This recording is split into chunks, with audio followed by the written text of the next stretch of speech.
Distinguished co-workers in government, friends, ladies and gentlemen. Good morning. I am glad to be back from my visits to Thailand and Malaysia. In Bangkok, I paid respect to a true friend of the Philippines and the Filipino people, His Majesty King Bhumibol Adulyadej. His Majesty will be remembered by his dedicated efforts to foster goodwill, mutual respect, and friendship between our nations and peoples. In Putrajaya, Malaysia, I met with Prime Minister Najib Razak.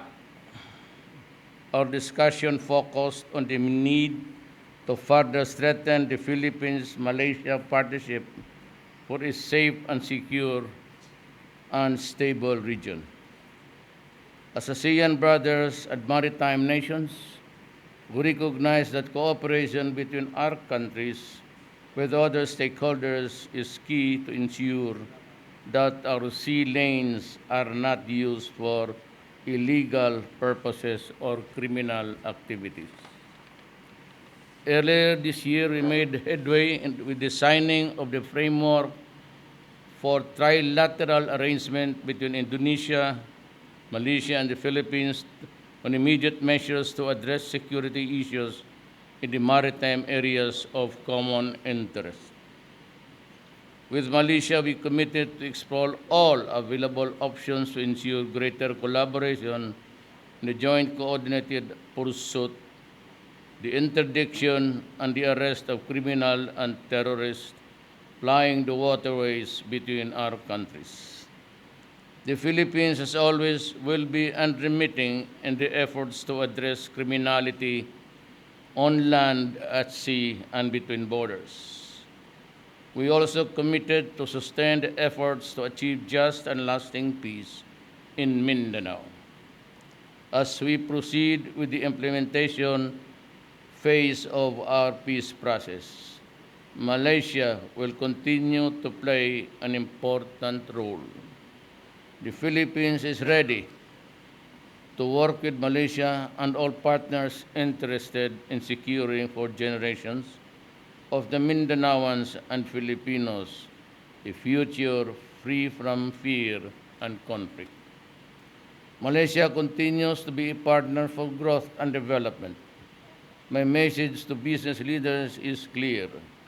The Philippines is open for business, and we will provide an environment that is conducive for industries to thrive.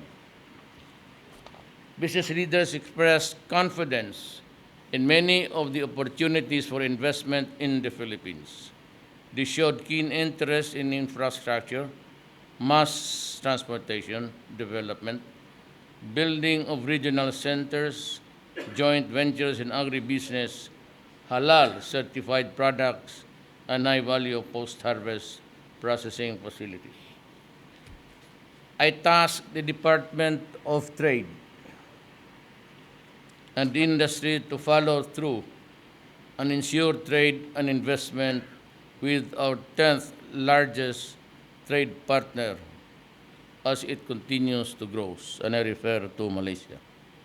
As neighbors and friends, we have shared responsibility to ensure that common dignity, particularly the vulnerable, the weak, and the elderly, and the youth, is upheld. This is one era that shall bring our nations and governments together. As incoming chair of the ASEAN, we count on Malaysia's support for our efforts to build a stronger, rule-based, and people-centered ASEAN. My visit to Malaysia showed that there are more areas of mutual interest that will bring our countries closer and make us work for the achievement of common goals. During these two visits, I strive to enhance our relation with our neighboring countries and explore more opportunities to further advance the best interest of our nation. As I have done in the past, I also met with the Filipino community in Malaysia. I was humbled by their warm welcome.